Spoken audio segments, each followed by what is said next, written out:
So hello everyone, myself Mridul Pandey and I'm a plus educator on Unacademy. So basically आज मैं आपको लग रहा होगा कुछ मैं इंपॉर्टेंट चीजें आपको कोई चैप्टर डिस्कस करने वाला हूँ तो आज मैं कोई आपको पढ़ाने वाला नहीं हूँ।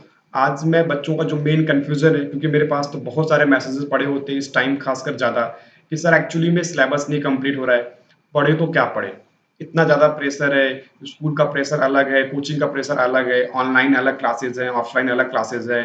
तो फिर सर प्रॉब्लम इतनी सारी है तो कैसे हम लोग उसको डील करें।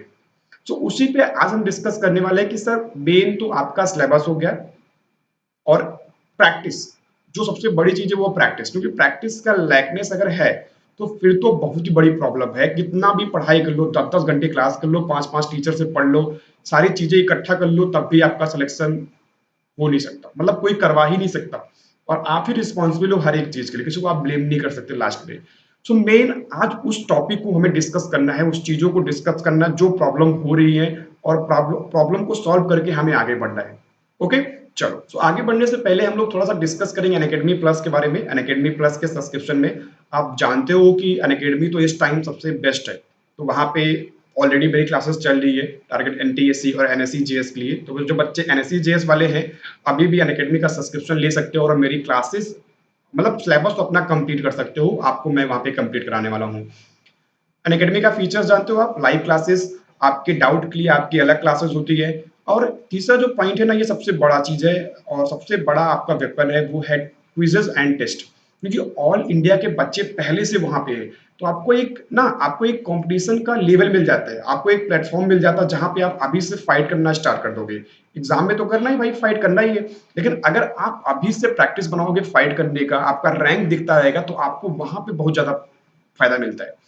और चौथी चीज हो गई कि आपको जो लर्निंग मिलती है वो हर एक टीचर से पर्सनल मिलती है।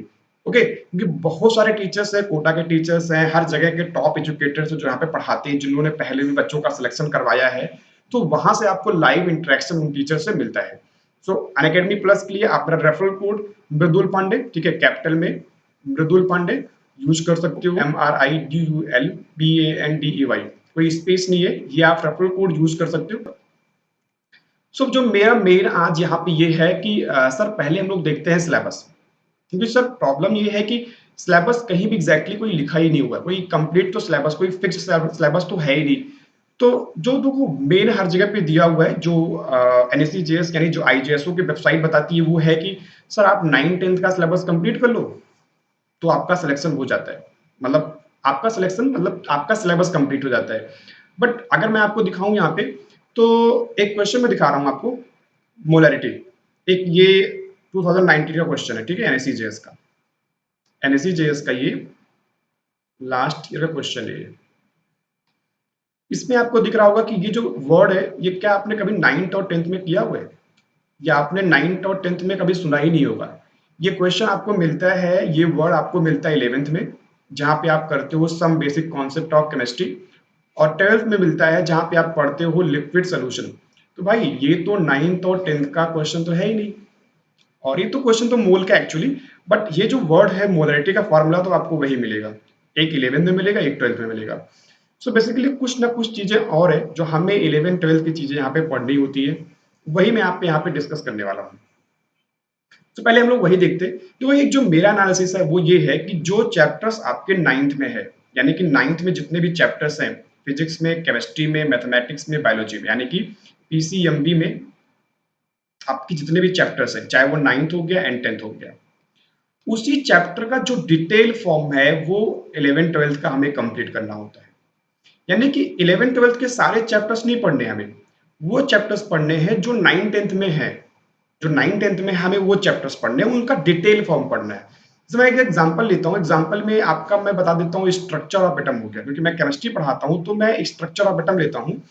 स्ट्रक्चर ऑफ एटम और chemical bonding, structure of atom हो गया और केमिकल बॉन्डिंग, ठीक है, एंड केमिकल बॉन्डिंग अगर मैं लेता हूँ, तो ये दो चैप्टर्स हैं, ये आपका 9th में आपको मिलता है और 10th में मिलता है, ठीक है। बट यही चैप्टर इसी नाम से आपको 11-12th में भी मिलते हैं, 11-12th में। अब इसका ना ये 9-10th का नहीं पूछा जाता, ये लेवल होता है 11-12th का, क्योंकि आपको valence bond theory, molecular orbital theory, और बेसिकली जो जितने क्वांटम नंबर्स हो गया, ठीक है, मॉडर्न एटॉमिक मॉडल हो गया, सब कुछ आपका 11-12th में है। तो आपको 9th-10th का तो चीजें पूछी ही नहीं जाती, तो आपको यहाँ पे ये चीजें पढ़नी पड़ती है। तो बेसिकली जो मेरा एक व्यू है कि कितने चैप्टर्स और कौन कौन से चैप्टर है जो 11th में पढ़ना है, और कुछ चीजें और भी है 11th-12th की, उसको भी करना होता है हर एक सब्जेक्ट में। सो मैंने यहाँ पे कुछ चैप्टर्स लिखे हैं, अभी आप देख सकते हो। केमिस्ट्री के यहाँ पे, बायोलॉजी का है, और मैथमेटिक्स का और फिजिक्स का इसके नेक्स्ट स्लाइड में मिलेगा आपको। सो यहाँ पे चैप्टर्स, मैंने सारे चैप्टर्स को इंक्लूड करके रखा है। अब ये एक्सपेक्टेड चैप्टर्स होते हैं जहाँ पे क्वेश्चंस आपको प्रीवियस ईयर में पूछे गए हैं, और मैंने इनको आपके लिए यहाँ पे आप स्क्रीनशॉट ले सकते हो इन सारी चीजों का, सारे चैप्टर्स का। ओके, सो ये ऑलरेडी फिजिक्स के लिए है और ये मैथमेटिक्स के लिए है। स्क्रीनशॉट ले सकते हो इन दोनों का, और ये आपके चैप्टर्स है। इन्हीं से बेसिकली 5 साल में, यानी कि 5 इयर्स में, लास्ट 5 इयर्स में यहाँ से क्वेश्चन पूछा जाता है। कुछ चैप्टर है मेरे जो एक्सपेक्टेड चैप्टर्स है, मैं उनको अलग बताने वाला हूँ, उसका अलग वीडियो बनाने वाला हूँ, जहां पे ज्यादा से ज्यादा क्वेश्चन पूछा जाता है। ओके, चलो सर, सबसे बड़ी चीज जो निकल के आती है ना, देख भाई, सिलेबस तो हर कोई कैसे करके कंप्लीट कर ही लोगे, मतलब घिसे पीटे गिरे पड़े हुए सिलेबस तो कंप्लीट हर बच्चा कर ही लेता है लगभग, अगर वो पढ़ रहा है तो। लेकिन जो बड़ी चीज है वो है आपका प्रैक्टिस। प्रैक्टिस, ठीक है। अब प्रैक्टिस नहीं हो पा रही है भाई। सबसे बड़ी प्रॉब्लम ये है कि आपका प्रैक्टिस तो हो ही नहीं पा रहा है, कितना भी पढ़ रहे हो लेकिन प्रैक्टिस नहीं हो पा रहा है। सिलेबस कंप्लीट कर लिया आपने, प्रैक्टिस नहीं किया। अब यार, अगर मान लो तुमने अभी के आज के टाइम में, मान लो तुमने कंप्लीट किया था मूल कॉन्सेप्ट, मान लो आज पढ़ लिया, अब फिर मूल कॉन्सेप्ट आप पढ़ ही नहीं रहे हो, अब मूल कॉन्सेप्ट आप सीधे नवंबर में डिस्कस कर रहे हो आपके एग्जाम में, या आपको सैंपल पेपर में आप डिस्कस कर रहे हो, तो फिर तो मूल कॉन्सेप्ट आपको आएगा नहीं भाई, बिल्कुल नहीं कर पाओगे, क्योंकि ये चैप्टर मैथमेटिक्स है, और मैथमेटिक्स क्या मांगता है आपका? प्रैक्टिस। तो प्रैक्टिस बहुत ही ज्यादा जरूरी है। तो उसको कैसे प्रैक्टिस करनी, उस हिसाब से सबसे बड़ी चीज मैं यहाँ पे डिस्कस करने वाला हूँ। अब प्रैक्टिस करें सर, कहाँ से करें, कौन सी बुक डिस्कस करें, कौन से बुक से इसको हम लोग सॉल्व करें? सो देखो, मैं यहाँ पे कुछ बुक देता हूँ आपको। देख भाई, पहली चीज तो ये है कि एनसीईआरटी, प्रेफरेंस हमें एनसीईआरटी को ही देनी पड़ेगी। एनसीईआरटी जितने चैप्टर्स हैं, सारे चैप्टर्स आपको करने हैं तो करने हैं। एनसीईआरटी की एक्सरसाइज, एनसीईआरटी के एग्जांपल्स, एनसीईआरटी की एक्टिविटी, सारी चीजें यहाँ पे डिस्कस करनी है 9 से लेकर 12 तक। कुछ चैप्टर्स को छोड़ करके जो मैंने चैप्टर्स यहाँ पे डिस्कस किया, उन्हीं चैप्टर्स को आपको पढ़ना है। अब कौन कौन से सब्जेक्ट को कैसे कैसे पढ़ना है, ये भी मैं डिस्कस करने वाला हूँ यहाँ पे। तो भाई देखो, अगर आप किसी कोचिंग में पढ़ रहे हो, अनअकैडमी पे पढ़ रहे हो, तो बेसिकली ये है कि जिस टीचर से पढ़ रहे हो उस टीचर को छोड़ना नहीं, पकड़े रहना उसको लास्ट तक, और उसको बोलना कि मेरा एग्जाम का कुछ कराओ सर, ठीक है। ये चीज तो हो गया आपका बेसिकली एनसीईआरटी। अब एनसीईआरटी के लिए physics, chemistry, biology and mathematics, जिसमें से आपका मैं केमिस्ट्री में डिस्कस करता हूँ उस चीज को। पहले आते हैं हम लोग फिजिक्स पे। सर फिजिक्स कैसे करेंगे? तो फिजिक्स के लिए एक काम कर लो भाई, या तो आप एस सी वर्मा उठा लो, तो दोनों नहीं उठाना है, एक ही को उठाओ, या तो एस टी वर्मा उठाओ, या तो डीसी पांडे सर का। डीसी पांडे को आप लोग जानते होंगे, अनअकैडमी पे पढ़ाते ये भी।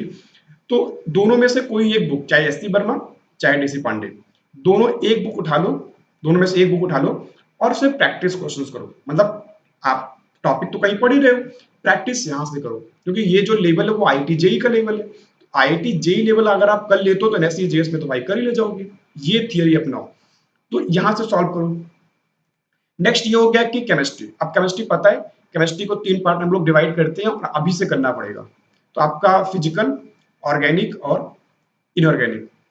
अब इसके लिए मेरे पास 3 बुक होती है जो मैं बच्चों को हमेशा बताता हूँ। एक फिजिकल के लिए आपका नीरज कुमार है, इसके कंपेरिजन में एक और बुक है एन अवस्थी करके, आप वहां से क्वेश्चन कर सकते हो, वो भी क्वेश्चन बहुत ही बेस्ट है वहां से। ऑर्गेनिक के लिए एम एस चौहान, बहुत ही बढ़िया क्वेश्चन है। और देखो, ऑर्गेनिक के लिए आपको बेसिक ही करना है, ऑर्गेनिक मतलब सिर्फ आपको नेमिंग, आइसोमेरिज्म और थोड़ी सी ज्यूसी या पॉलीमर, तो यहां से कर सकते हो।